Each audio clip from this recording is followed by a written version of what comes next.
नमस्कार दोस्तों। मार्केट तो आज इतना बड़ा नहीं था। ओवरऑल सुस्त ही रहा था, लेकिन अभी आज हम लोग एक ऐसे सेक्टर के बारे में बात करेंगे जो काफी लोगों ने निवेश किया है और बहुत ही अच्छा चला था। वो था रिन्यूएबल सेक्टर।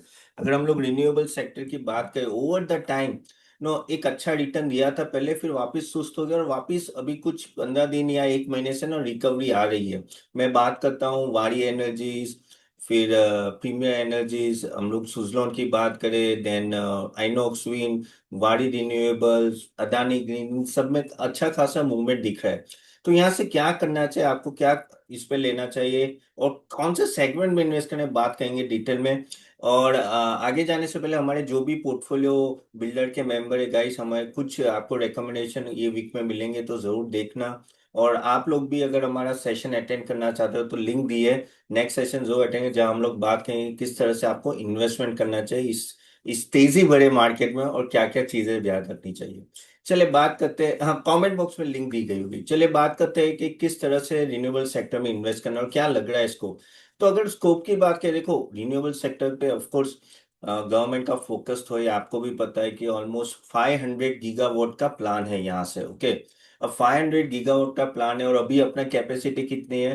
500 गीगावाट हम लोग बात करें 2030, हमारी अभी कैपेसिटी है 200 गीगावाट। अभी 200 है, 300 और आने वाले 500 5 साल में। यानी बड़ा कह सकते हैं तेजी वाला माहौल रहेगा, उसमें कोई डाउट नहीं है। लेकिन अभी इसमें इस चक्कर में तो एक प्रॉब्लम ये जो आ जाता है इसमें कि क्या चलेगा क्या नहीं चलेगा, किस में एम्फेसिस होगा। सोलर पे होगा, विंड पे होगा, या अदर सेक्टर्स पे होगा, अदर यानी बायो एनर्जी या बायोफ्यूल वो सब पे फोकस होगा। तो आप देखो 500 में से जो टारगेट है ना, उसमें से कह सकते हैं कि 300 गीगावाट तो ऑलमोस्ट ये सोलर का ही होगा। ऑलमोस्ट 190 गीगावाट हम लोग बात कर सकते हैं, तो इसका रहेगा अपना विंड एनर्जी, और बाकी का जो भी बचेगा ना वो रहेगा रेस्ट ऑफ थिंग। अभी यहाँ एक चीज तो तय है कि चलो सोलर पे फोकस है, लेकिन at the end of the day अभी अगर आप लोग बात करें तो सोलर में भी बहुत ओवर सप्लाई हो चुका है। ये सब समझना क्यों जरूरी है? क्योंकि हमें लगता है कि भाई रिन्यूएबल सेक्टर है तो कोई प्रॉब्लम नहीं है, लेकिन आप समझो ओवर कैपेसिटी होती है ना तो मार्जिन में प्रॉब्लम आती है। अभी क्या हो रहा है कि काफी सारे सोलर, क्योंकि मेक इन इंडिया में बहुत फोकस गया है सोलर एनर्जी पे और रूफटॉप पे सोलर बन रहे हैं। एटलीस्ट मैं गुजरात में तो मैं यहाँ देख रहा हूँ हर दूसरे घर पे सोलर रूफटॉप है, तो बहुत अच्छी बात है, उसमें कोई डाउट नहीं है।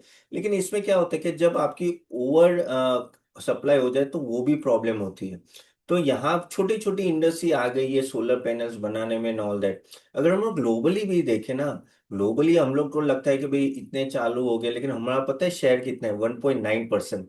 जबकि चाइना का इसमें ना 80% से ज्यादा शेयर है सोलर पैनल्स बनाने में। मैसिव बड़ा है। चाइना हर जगह आ गए 80% यानी। और उनकी जो कॉस्ट है ना, वो अगर आप यूएस और यूरोप की बात करें उससे 50% आधी है। यानी सोचो क्या होता है।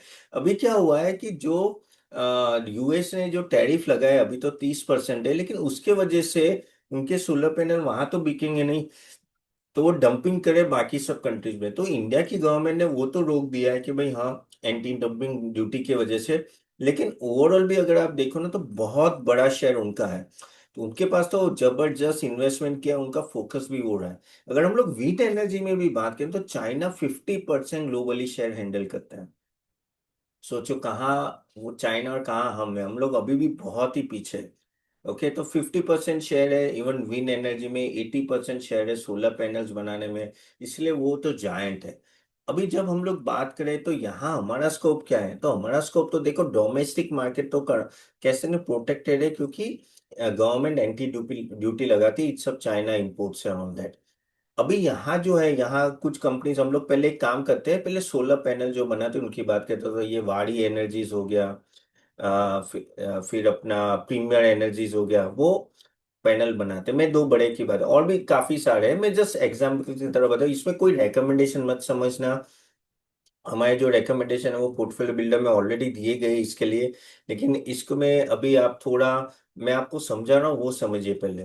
तो ये सब की अगर आप हम लोग कैपेसिटी की बात करें तो अच्छी खासी कैपेसिटी है। वारी एनर्जीज की तो वन ऑफ द लीडर है। 21% डोमेस्टिक शेयर उनका, 44% एक्सपोर्ट हो रहा है। लेकिन प्रॉब्लम इसमें क्या हुआ कि ट्रम्प ने बोला कि भाई मैं हम लोग रिन्यूएबल एनर्जी पे फोकस नहीं करें, इसलिए वारी एनर्जीज के स्टॉक गिर गया। अभी क्वार्टरली रिजल्ट देखो तो बहुत ही अच्छा है, कंपेरेटिवली इतना खराब नहीं है। इवन प्रीमियम एनर्जीज का भी अच्छा था। लेकिन प्रॉब्लम वो है कि वो जो सेंटीमेंट होता है ना वो खराब हो गया है इस स्टॉक के लिए, और इसलिए फिर वो कहते हैं कि हर एक लेवल पे सेलिंग है। ऊपर से यूएस में इनका बड़ा एक्सपोर्ट था। अब अगर ट्रम्प बोल रहे कि भी मैं फोकस नहीं कर रहा हूँ तो वो दिक्कत आती है आगे जाके। करेक्ट। तो इसलिए वो भी आपको देखना भाई कि एक्सपोर्ट कर पाएंगे कि नहीं कर पाएंगे। प्लस जो चाइना डंपिंग कर रहा है अक्रॉस द कंट्रीज। अब वारी एनर्जी जैसे हर एक कंट्री में, बहुत सारी कंट्री में एक्सपोर्ट करता है, तो वहां भी इनको कंपटीशन फेस होगी।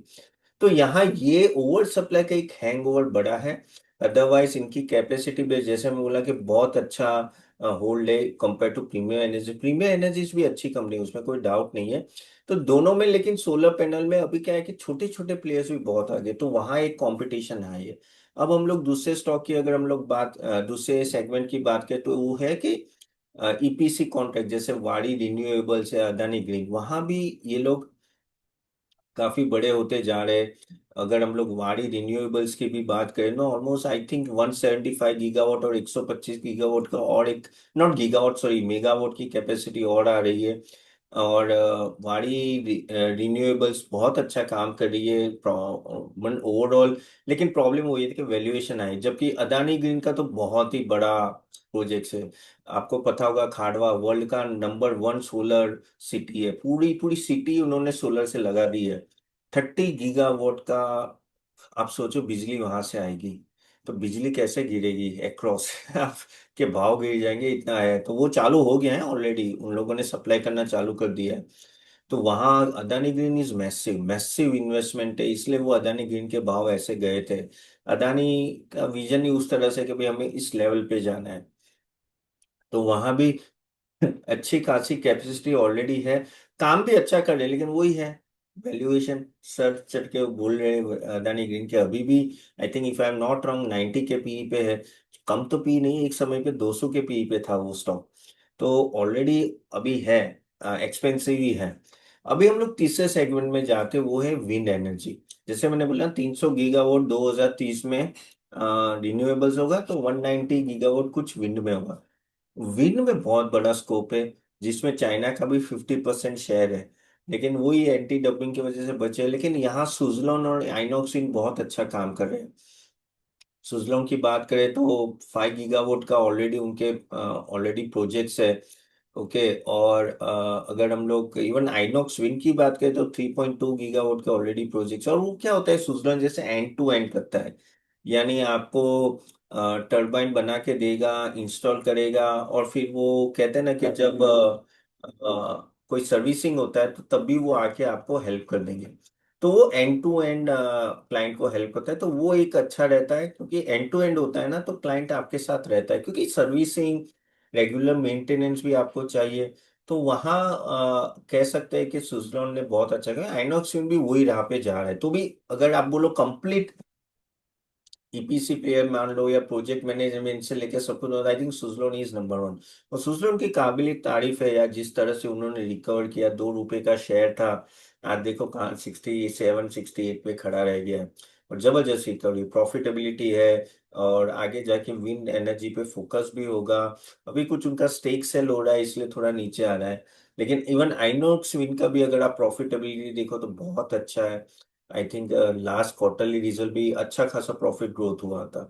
तो इन सब स्टॉक्स में कोई प्रॉब्लम नहीं है। प्रॉब्लम जस्ट आपको लगेगा तो वो है वैल्यूएशन का, और वैल्यूएशन रीच रहेंगे, क्यों रहेंगे? जैसे मैंने बोला आगे जाके डिमांड इतनी रहने वाली है।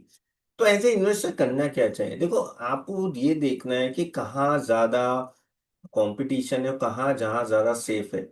तो अगर मुझे पूछो पर्सनली कि भाई किस तरह से आपको इन्वेस्ट करना है, तो मुझे समहाउ ऐसा लग रहा है कि विंड एनर्जी में थोड़े स्कोप ज्यादा हो जाते हैं आपके compare to solar energy and all that. अब बोलोगे नहीं सोलर एनर्जी का 300 गीगावाट का आगे जाके प्लान होगा, विंड का 200, हाँ मानता हूँ, लेकिन कंपटीशन तो देखो सोल, और चाइना भी दबा के डंपिंग कर रहा है, प्लस लोकली भी बहुत सोलर पैनल। अब विंड में इतने नहीं आ सकते, विंड में बड़े बड़े टरबाइन लगाने, बड़े बड़े वो विंड मिल लगाने, सबकी बस की बात नहीं है। लेकिन एक रूफटॉप पे सोलर पैनल लगानी है ना, तो उसके लिए छोटे छोटे सप्लायर भी आ सकते, डिस्ट्रीब्यूटर भी आ सकते, तो वो आपको देखना पड़ेगा, थोड़ा मोट देखिए। This is what my understanding is.